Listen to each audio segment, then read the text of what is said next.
बिस्मिल्लाहिर्रहमानिर्रहीम। 1828 में एक जर्मन केमिस्ट था फ्रेडरिच वोहलर ने रिसर्च की थी। ऑर्गेनिक कंपाउंड को समझने के लिए हमें पहले क्या समझना पड़ेगा कि कंपाउंड्स क्या होते हैं।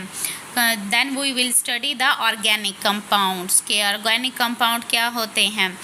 पहले दो या दो से ज़्यादा डिफरेंट एटम जब एक दूसरे के साथ बॉन्ड बनाते हैं तो उसे क्या कहते हैं, कंपाउंड कहते हैं।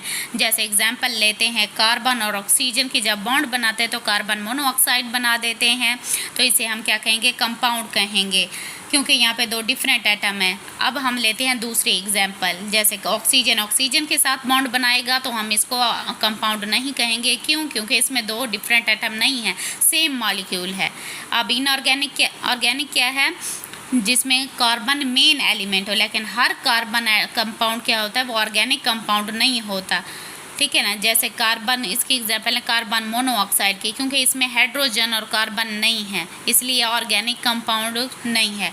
अब हम ना ऑर्गेनिक कंपाउंड की डेफिनेशन देंगे। ऑर्गेनिक कंपाउंड की क्या डेफिनेशंस है कि जिसमें कार्बन हाइड्रोजन के साथ जुड़े और एक बॉन्ड बना दे, उसे कहेंगे ऑर्गेनिक कंपाउंड। अब ऑर्गेनिक कंपाउंड की क्या एग्जांपल लेते हैं। ऑर्गेनिक कंपाउंड की मीथेन जो है इसकी बेस्ट एग्जांपल है। इसमें कार्बन हाइड्रोजन के साथ क्या है, बॉन्ड बना रहा है। अब है इनऑर्गेनिक कंपाउंड। इनऑर्गेनिक कंपाउंड में पहले समझा जाता था कि जो है ना वो लिविंग ऑर्गेनिज्म की बॉडी में पाए जाते हैं। 19वीं सेंचुरी से पहले समझा जाता था, लेकिन इस साइंसदान ने 1828 में क्या किया था, रिसर्च की थी। उसने कहा था कि लिविंग ऑर्गेनिज्म की बॉडी में नहीं होते। फिर इसने यूरिया पे वर्क किया था।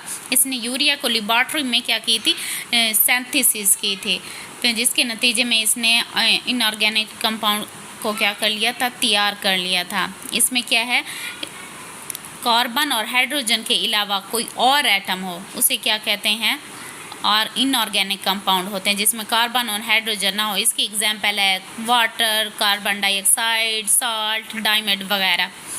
यह थी आज की हमारी वीडियो। अगर वीडियो पसंद आए तो लाइक करना ना भूलिएगा और चैनल को सब्सक्राइब करना ना